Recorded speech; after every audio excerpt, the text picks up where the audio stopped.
अस्सलामुअलैकुम दोस्तों, इस टाइम पर आप देख रहे हैं अज़ीज़ुल्लाह खान ऑफिशियल। अज़ीज़ुल्लाह साहब हमारे सामने हैं। सर, इस टाइम पर सोशल मीडिया हो, मेन स्ट्रीम मीडिया हो, एक न्यूज़ चल रही है। एक सीनियर ऑफिसर ज़फ़र बुज़दार, उनको जबरी रिटायर्ड कर दिया गया क्योंकि वो मंशियात फ़रोश जो हैं उनकी सरपरस्ती करते हैं। इंक्वायरी हुई, उसके अंदर जो इल्ज़ामात लगे थे वो दुरुस्त साबित हुए। क्या वो करते थे? और ये केस कब का है? ये पिंकी से कोई लिंक है इस केस का? अच्छा अली, ये बड़ा अजीब सा केस है। अब ज़फ़र बुज़दार जो हैं, मैं और वो लैया भी हम डीएसपी इकट्ठे रहे। इससे पहले वो जैसे होता है इंस्पेक्टर भी हम साथ रहे। फिर ये डीएसपी हुए और मेरी लैया पोस्टिंग थी 2013 में, तो ये डीएसपी थे वहाँ। फिर इसके बाद देखें कि ये डीपीओ लगते हैं भावल नगर। फिर उसके बाद डीपीओ विहाड़ी भी रहे। अब डीपीओ बहुत बड़ी पोस्ट होती है जहाँ बंदा काम कर रहा होता है। इनकी इनकी शायद बदकिस्मती है कि ये रैंकर है। ये 2000 ये 1995 के या 93 के डायरेक्ट इंस्पेक्टर हैं। और उसके बाद ये तरक्की करते करते 2009 में ये मेरे ख्याल डीएसपी हुए थे। मैं भी 2009 में डीएसपी हुआ और इसके बाद इनकी पोस्टिंग रही। इन पे जो छाप लगती है वो लगती है उस्मान बुज़दार की, हाँ, कहा जा कि रहा है क्योंकि रिश्तेदार हैं। कास्ट इसकी बुज़दार है। रिश्तेदारी का तो मुझे नहीं पता, लेकिन कास्ट उसकी भी बुज़दार है, इसकी भी बुज़दार है। अब वो बुज़दार जो हैं उस्मान बुज़दार साहब, वो तो हमारे वज़ीर आला रहे और उसके बाद अब देखें ना वो चिल कर रहे हैं। उन्होंने एक बयान दिया कि मेरा कोई पीटीआई से ताल्लुक़ नहीं और आराम से बैठे हुए हैं। जबकि कहा यह जाता है कि सबसे ज़्यादा करप्शन उन्होंने की, और ये सब कुछ होने के बावजूद उन्हें किसी ने नहीं छेड़ा। शायद उन्होंने नहीं की होगी करप्शन। पिछले हफ्ते एक वीडियो भी आई जिसके अंदर वो यूसुफ रज़ा गिलानी साहब की जी, गाड़ी यूसुफ ड्राइव रज़ा कर रहे हैं। गिलानी साहब के साथ बैठे हुए, और फिर ये भी कहा जाता था कि वो जो थी फ़रा गोगी, वो इनके साथ लिंक थी। यहाँ सीटें बिकती थीं, पता नहीं क्या कुछ होता था, करोड़ों अरबों कमाए गए। लेकिन उसमें किसी की इंक्वायरी नहीं हुई, हम उसमें नहीं जाना चाह रहे, नहीं ऐसी बात है। अब ज़फ़र बज़दार साहब जो हैं, ये इनका ट्रांसफ़र कर दिया गया बलूचिस्तान। ये बड़ी बदकिस्मती है कि पीएसपी बनने के बाद इनको कहीं भी पूरे पाकिस्तान में ट्रांसफ़र किया जा सकता है। अब रैंकर जो हैं, जैसे मैंने अर्ज़ किया कि ये 1995 के या 93 के ये इंस्पेक्टर हैं। और अब जब इन्हें पीएसपी किया गया, पाकिस्तान सर्विसेज, पुलिस सर्विसेज में आ गए, तो फिर इनका तबादला पूरे पाकिस्तान में हो सकता है। लेकिन इन्हें बलूचिस्तान भिजवा दिया गया और बलूचिस्तान में फिर लोरा लाई जो एक जगह है, वहाँ डीपीओ लग गए। अब ये 2025 की बात है।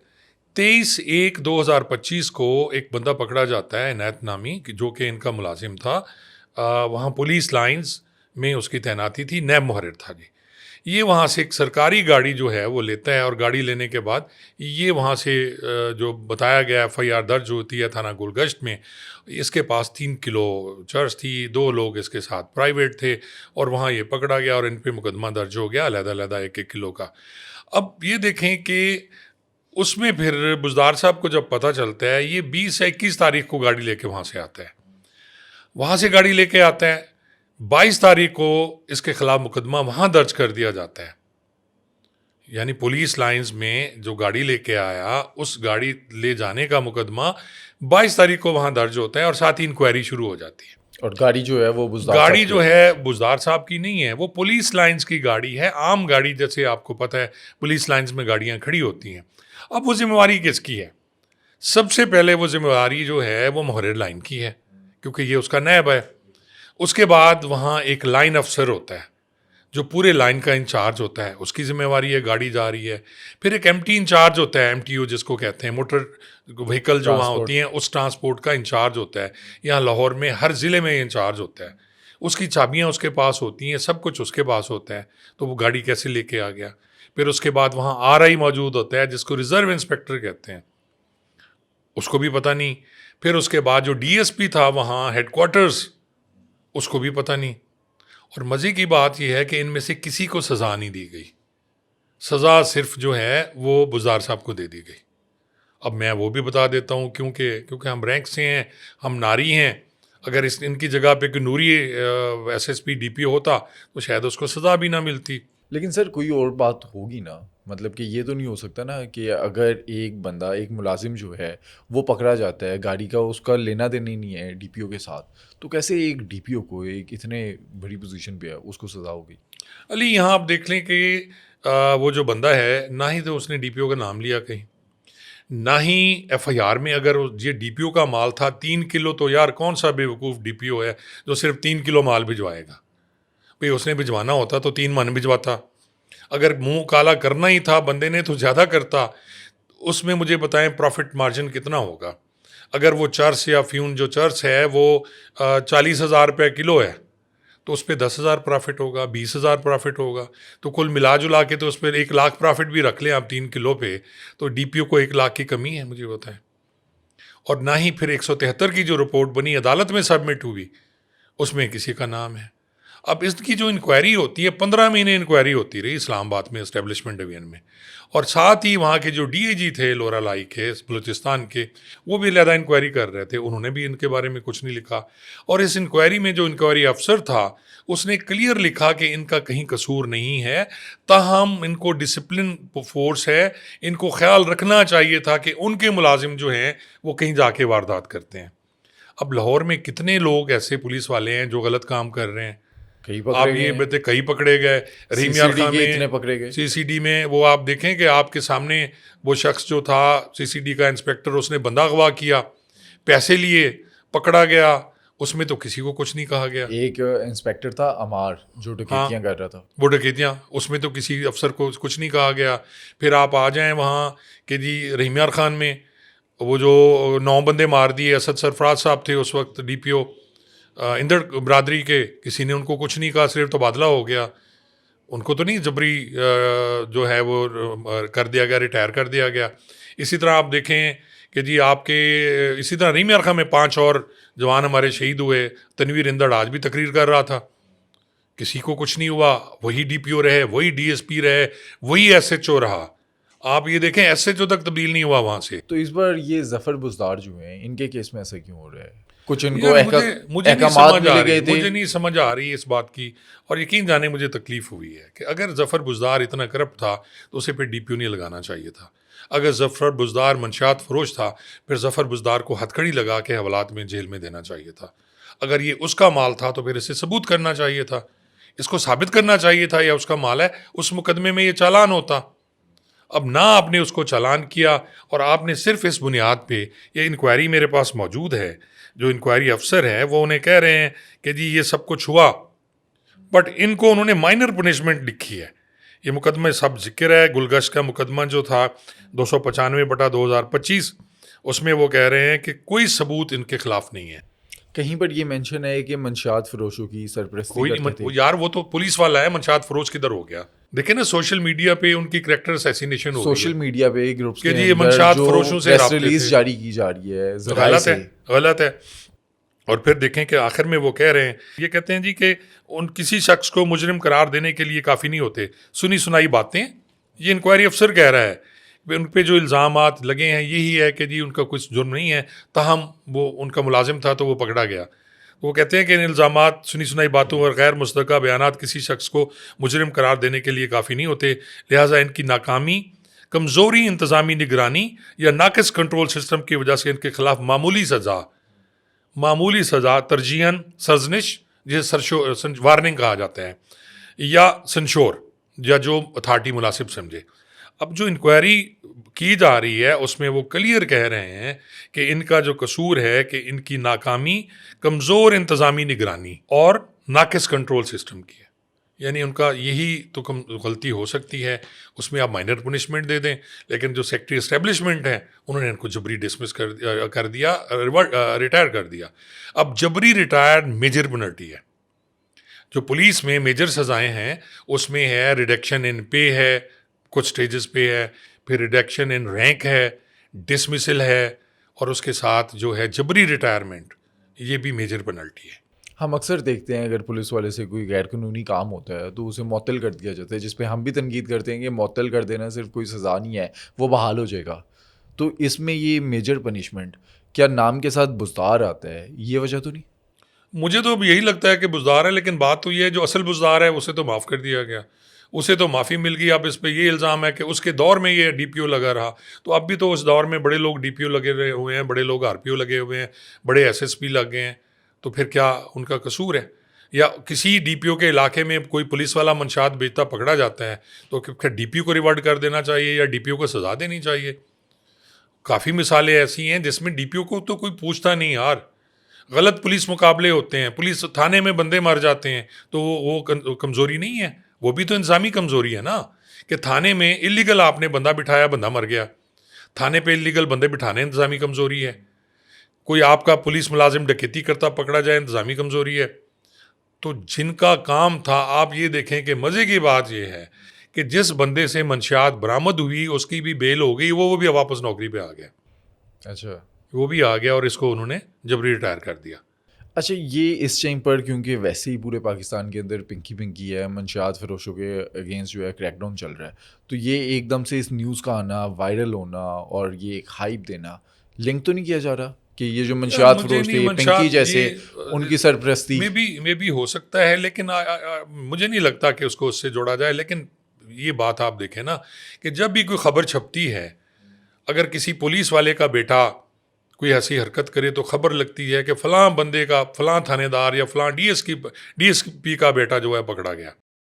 किसी का दूर का रिश्तेदार भी होगा तो उसका भी नाम पहले उसी पुलिस वाले का होगा, हालांकि उसका कसूर हो ना हो।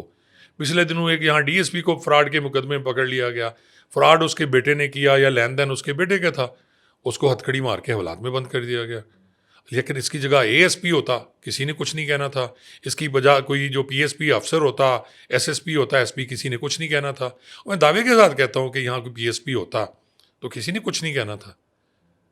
मैं तो इसको हैरान हुआ हूँ इस सज़ा और फिर इंक्वायरी रिपोर्ट पढ़ के कि इंक्वायरी में अगर माइनर उन्होंने पेनल्टी रेकमेंड की है और वो कह रहे हैं कि इसके खिलाफ सबूत ही कुछ नहीं हुआ, तो आप यार कैसे उसको जबरी रिटायर कर सकते हैं और मेजर पेनल्टी दे सकते हैं। 15 महीने इंक्वायरी चली है, 15 महीने वो बेचारा वहाँ से निकलता था और उसमें लिखा गया इसकी पोस्टिंग, एक उन्होंने ये कहा इंक्वायरी में कि 1 साल के लिए इन्हें कहीं नमत लगाया जाए और माइनर पनिशमेंट दी जाए, सर्जनिश की जाए, वार्निंग दी जाए या संशोर दी जाए। सज़ाए मलामत होती है संशोर, और सजनिश जो होता है वार्निंग होती है जी कि आप ऐसा हरकत ना करें। अब जो वहाँ का डीएसपी है उसको सज़ा नहीं मिली, वहाँ का जो आरआई है उसको नहीं मिली, लैन अफसर को नहीं मिली, वहाँ का जो मुहर्रिर था उसको नहीं मिली, एमटी इंचार्ज को नहीं मिली, तो क्या गाड़ियों की चाबियाँ डीपीओ के पास होती हैं?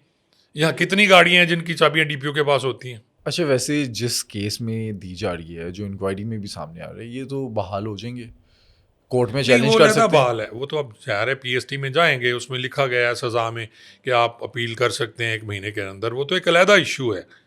बात यह है कि एक बंदा जलील तो हो गया ना यार, बदनाम तो हो गया। सारी ज़िंदगी उसके बच्चे, उसकी फैमिली, वो क्या मुंह दिखाएगा कि उसके मंशात फरोशों के साथ राब्ते हैं। जो यहाँ मंशात फरोश हैं, जो बेचते रहे, जो सरपरस्तियाँ करते रहे लाहौर में, किसको नहीं पता? किसी ने कुछ किसी को कुछ नहीं कहा। सिर्फ रैंकर होने का नाते बात सिर्फ वही है। मेरी यही बात है कि यार वो रैंकर है, आप उसको कैसे सज़ा दे सकते हैं? क्योंकि कानून ये कहता है कि जिस रैंक पे आप भर्ती हुए, शुक्र है उसको रिवर्ड नहीं किया इन्होंने। कानून ये कहता है जिस रैंक पे आप भर्ती होते हैं उस रैंक तक आपको रिवर्ड किया जा सकता है। मसलन एक एएसपी, जो एसपी एएसपी है, वो एसपी बना है, वो एसपी से एएसपी हो जाएगा, वो नीचे इंस्पेक्टर नहीं हो सकता। लेकिन क्योंकि ये इंस्पेक्टर भर्ती हुआ था, इसको आप एसपी से इंस्पेक्टर भी बना सकते हैं। माजी में देखे ना, हुए हैं, वही है पंजाब के रिवर्सल अंदर जो हुए हैं। हुई है। तो यही फिरौनियत जो है, यही बातें हैं। मैं कहता हूँ अब सेक्रेटरी इस्टेब्लिशमेंट साहब जो हैं, जो भी हैं, उन्होंने एक और हरकत भी फरमाई है। अब वो देखें ना कि जी पीएसपी जो क्लास होती है, मैंने पहले अर्ज़ किया, पूरे जा सकते हैं। यहाँ इन्होंने ये जो गज़ट नोटिफिकेशन है 2020, 5 अगस्त 2020 का, इसके तहत जो रैंकर सूबाई अफसर है, अगर वो पीएसपी भी हो जाए, उसको आप दूसरे सूबे में नहीं भेज सकते। अब इन्होंने क्या किया कि जी 49 कामन जो है, 49th कामन के पुलिस जो अफसरान थे, उनका नाम आ रहा था बलूचिस्तान जाने के लिए। अब क्योंकि ये शहजादे हैं, ये सारे शहजादे हैं, नूरी हैं, तो इनको बलूचिस्तान नहीं भेजा गया, इनको खैबर पख्तूनख्वा नहीं भेजा गया, क्योंकि वो टफ़ पोस्टिंग है। इसमें लिखा हुआ है इस नोटिफिकेशन में, गज़ट में, कि ये हर 5 साल बाद उस टफ़ जो है पोस्टिंग पे जाएंगे। उसे कहा जाता है, जो ये बलूचिस्तान है, खैबर पख्तूनख्वा है, ये वहाँ की टफ़ पोस्टिंग है। क्योंकि आपको पता है वहाँ जो कुछ हो रहा है, आजकल हमले हो रहे हैं, एमए पुलिस वाला बाहर नहीं निकलता, शहादतें होती हैं। तो इन्होंने क्या किया, उसके बदले इन्होंने जो 10 पीएसपी बना के जो इंस्पेक्टर से एसपी बने हैं, उनको भेज दिया गया और एएसपीज़ को बचा लिया गया। तो फिर ये कहते हैं कि हम बात करते हैं, तफरीक की बात करते हैं, मैं नूरी नारी की बात करता हूँ। बात ये है, ये मेरे पास नोटिफिकेशन, गज़ट नोटिफिकेशन है, जिसमें इसका जो शिक नंबर 11 है उसमें क्लियर है। अच्छा, ये जो शहजादे बनाया हुआ है, इसकी वजह क्या है? इतना प्यार क्यों है? ये प्यार, आपकी पूरी ब्यूरोक्रेसी जो है ये छाई हुई है पूरे पाकिस्तान में, पाकिस्तान की बर्बादी में इनका हाथ है। पाकिस्तान को बर्बाद तो यही कहते हैं, सियासतदानों को तरीके कौन सिखाता है? यही सिखाते हैं। आज करप्शन कौन करता है? यही करते हैं। निचले पुलिस वाले कितने कमा लेंगे ज़्यादा से ज़्यादा यार, 10 20 30 लाख करोड़, वो इनकी अरबों में प्रॉपर्टी हैं, डबल नेशनैलिटीज़ हैं इनकी, पता नहीं कितने ब्यूरोक्रेट्स हैं। यही जो पी क्लास है, CSS करके आते हैं, सिर्फ PSP की मैं बात नहीं कर रहा, इनकी डबल नेशनैलिटी हैं। कोई अमेरिका पाकिस्तान, कोई UK पाकिस्तान, कोई फ्रांस पाकिस्तान, सब ने अपने बच्चे बाहर रखे हुए हैं। यहाँ जॉब करते हैं, यहाँ पैसे कमाते हैं, जायदादें ये बाहर बनाते हैं। पुलिस महकमे की बात करें, ये PSP ऑफिसर्स हैं, ये एक्स्ट्रा जुडिशल किलिंग जो है ये तो नहीं करते? वो रैंकर्स पे आता है कि वो नहीं, करते खुद हैं। तो यार, खुद तो कभी नहीं करते, ये तो ऑर्डर देते हैं ना। करने वाले तो वो नीचे होते वाले होते हैं, माइंडसेट इनका भी बेवकूफ वही लोग होता हैं। है। माइंडसेट एक ही है। माइंडसेट आप चले जाएं, कहीं भी चले जाएं, माइंडसेट इनका एक ही है, चाहे नीचे हैं चाहे ऊपर है। क्योंकि बास पुलिस जो हायर अथॉरिटीज़ हैं, वो जो नीचे वाला उनको कहता है वही मान लेते हैं, क्योंकि उन्हें खुद काम नहीं आ रहा होता। बदकिस्मती हमारी ये है कि पहले जब पोस्टिंग्स होती थी, कोई DPO लगता था जिसे SSP कहा जाता था, वो SSP बनता था तो लगता था 12-15 साल बाद। अब 5 साल बाद जो ASP से SP बनता है वो DP लगे हुए हैं 18वें स्केल में। आपके असिस्टेंट कमिश्नर जो हैं वो प्रमोट होते हैं 18वें स्केल में, DC होते हैं, वो DC लगे हुए हैं। अच्छा, ये जो ज़फ़र बुज़दार साहब के साथ हुआ, माजी में आपने देखा किसी और ऑफिसर के साथ इस तरह का कुछ हुआ? बहुत सी मिसालें हैं, कोई एक नहीं है, बहुत सी मिसालें हैं कि इनके साथ ऐसे सलूक हुए। ये तो अब उस्मान अनवर साहब की वजह से SP प्रमोट हो गए, वैसे मैं नहीं हुआ। बड़े लोग प्रमोट नहीं होते थे, SP तो कोई बनता ही नहीं था। ये इसलिए हो गया कि ये 1993 में कुछ इंस्पेक्टर्स शहबाज शरीफ साहब ने किए, फिर 1995 में किए, फिर 1998 में किए। 300 का बैच था या 200 का बैच था, कोई भाग गया, कोई रह गया। ये वो लोग हैं, क्योंकि हम तो 16-16 साल में इंस्पेक्टर बनते हैं जो ASI से आते हैं। अब ये इंस्पेक्टर से अगर बन ही गए बेचारे, तो अब ये DAG तो बन नहीं सकते। ये 19वीं स्केल में जा ही नहीं सकते ये, क्योंकि सारों ने रिटायर हो जाना है। अब जो 98 में आया था वो भी 2-4-5 साल में रिटायर हो जाएगा। तो ना इनकी प्रमोशन में इंसाफ होता है, ना उनके साथ यहाँ इंसाफ होता है। एक ऐसी चीज़ जिसमें उसका कसूर ही नहीं है, फिर इंक्वायरी अफसर ने लिख दिया कि उसे माइनर पनिशमेंट दी जाए। उसकी इंतज़ामी गलती ज़रूर हो सकती है, वो भी नहीं होती जिनकी इंतज़ामी गलती थी। मैं पहले कह चुका हूँ कि पुलिस लाइन में 1500 लोग होते हैं। एक बंदा गाड़ी लेके जा रहा है तो इतला किसने देनी थी? लाइन अफसर का काम, मुहर्रिर का काम, जिसके वो RI का उसका काम, पुलिस जहाँ जिसके कंट्रोल में गाड़ी थी उसका कसूर है। तो क्या DPO ने उन्हें हुक्म दिया था कि इसको गाड़ी ले जाने दें? और सबसे बड़ी बात कि DPO को पागल ही है जो 3 किलो भेजेगा। ओ भाई, वो तो 3 मन भेजता यार, फिर आगे 3 मन भेजता ना, वो 3 किलो तो ना भेजता। 3 लोगों को, प्राइवेट 2 लोग, क्या प्राइवेट लोग उसके रिश्तेदार थे? नहीं। क्या वो जो बंदा था उसने DPO का नाम लिया? नहीं। क्या FIR में उसका नाम आया? नहीं। क्या 173 की रिपोर्ट में नाम आया? नहीं। जो पकड़े गए वो बड़ी भी हो गए। और जो पकड़े गए उनकी ज़मानतें हो गई। और जो वहाँ बैठे हुए हैं पुलिस लाइन में अफसरान, किसी ने उनको शोकाज नोटिस ही नहीं दिया। इसको हालांकि उसने शोकाज दिया, इसको उसने डिसमिस किया कि गाड़ी ले गया। जब पकड़ा गया, इससे पहले 22 तारीख को, वो 23 को पकड़ा जा रहा है। तो ये ज्यादती है। इसके लिए मैंने कहा जी लोगों को बताया जाए कि इस तरह मत करें, आपकी फोर्स है, और ये अगर तबकाती कशमकश आप रखेंगे तो फोर्स में बदली पैदा होगी। आपका रिसेंटली रब्ता हुआ इनसे? नहीं, मेरा कोई रब्ता नहीं हुआ इनसे। मैंने कल कोशिश की थी, मेरी बात नहीं हो सकी। क्योंकि देखने वाले सोचते होंगे कि आपका ताल्लुक है, शायद इस वजह से आप वोकल हो रहे हैं। नहीं, मैं तो बात करूंगा। मैं तो पहले भी रैंकर्स की बात करता हूँ। जहाँ जहाँ रैंकर्स के साथ जुल्म होता है, कांस्टेबल से लेके जो भी SP तक रैंकर्स हैं, मैं उनकी बात हमेशा करता हूँ। मैं तो इनकी भी बात करता हूँ, नूरियों की भी बात करता हूँ। मेरी अरशद अंसारी से कोई ज़ाती दुश्मनी थी, मेरी मुजाहिद शेख से कोई ज़ाती दुश्मनी थी। वो भी एक एडिशनल IG साहब, जो IG साहब बनने वाले थे, उनकी बेटी की बात हुई तो मैंने कह दिया जनाब कि आपने उसकी बेटी की बात नहीं करनी चाहिए, मेरी कौन सी उसकी ज़ाती दुश्मनी है। मैंने महकमे की बात की, आज भी मैं महकमे की बात कर रहा हूँ, मैं किसी की वकालत नहीं कर रहा। इस पर तो स्टेप लेना चाहिए यार। ये क्या तरीका है कि सेक्रेटरी साहब ने जो इस्टेब्लिशमेंट है उन्होंने उड़ा के रख दिया। और फिर उसी के साथ इसका मतलब वो क्लियर कट जो है वो नूरी मखलूक की वो सपोर्ट कर रहे हैं। मैंने सबूत दिया उसके कि उन्होंने 10 अभी आर्डर्स हैं, 10 एसपीज़ को कहा कि भेज दें आप बलूचिस्तान और खैबर पख्तूनख्वा, वो उधर मरें। हमारे जो चहेते हैं, हमारे जो लाडले हैं, हमारे शहजादे हैं, वो इधर चिल करें। आपको लगता है कि ये ज़फ़र बुज़दार साहब का जो ये केस है ये अपील में जाएगा तो कोई इन्हें फ़ायदा मिलेगा, जी बिल्कुल मिलेगा रिवर्ट जी। हो इसमें जाएगा? बीइंग ए लॉयर मैं इसमें कहता हूँ कुछ भी नहीं है। जब इंक्वायरी में उनको बेगुनाह लिखा गया है तो वो कैसे कर सकते हैं, उसमें वो उसको एनहांस कर दिया उन्होंने, यानी माइनर पनिशमेंट को उन्होंने मेजर पनिशमेंट कर दिया। कैसे एनहांस कर सकते हैं? हाँ, उनके खिलाफ सबूत होता, कोई ऐसी बात होती, उनके खिलाफ पुलिस रिपोर्ट बनाती, 173 की रिपोर्ट बनती, उनके खिलाफ एफआईआर में नाम होता, वो जो मुलजिम था वो कहता जी ये डीपीओ ने मुझे दी है। और सबसे बड़ी बात मैं बारहा कह चुका हूँ, डीपीओ इतना बेवकूफ़ है, 3 किलो चर्स दे के भेजेगा। वो इतना तो आम जो है वो पिंकी पकड़ी गई, उससे भी करोड़ों का माल पकड़ा गया यार। 60-70 हज़ार की जो चर्स यार, 1 लाख रुपए की चर्स लेके वो डीपीओ भेजता है। पागल है डीपीओ यार। वो समझदार पुलिस अफसर है, इतने साल उसने नौकरी की, इंस्पेक्टर भर्ती हुआ, डीपीओ रहा 2 थानों पे, 2 ज़िलों में, तो वो तो ऐसा नहीं करेगा बिल्कुल। बस नाम के साथ बुज़दार है इस वजह बुज़दार से। जी, बुज़दार की वजह से रगड़ा गया बेचारा। सर बहुत शुक्रिया, ये थैंक जो यू। आज का वीलॉग है लोगों के लिए बहुत इन्फॉर्मेटिव है। इंशाल्लाह जी, थैंक यू सो मच।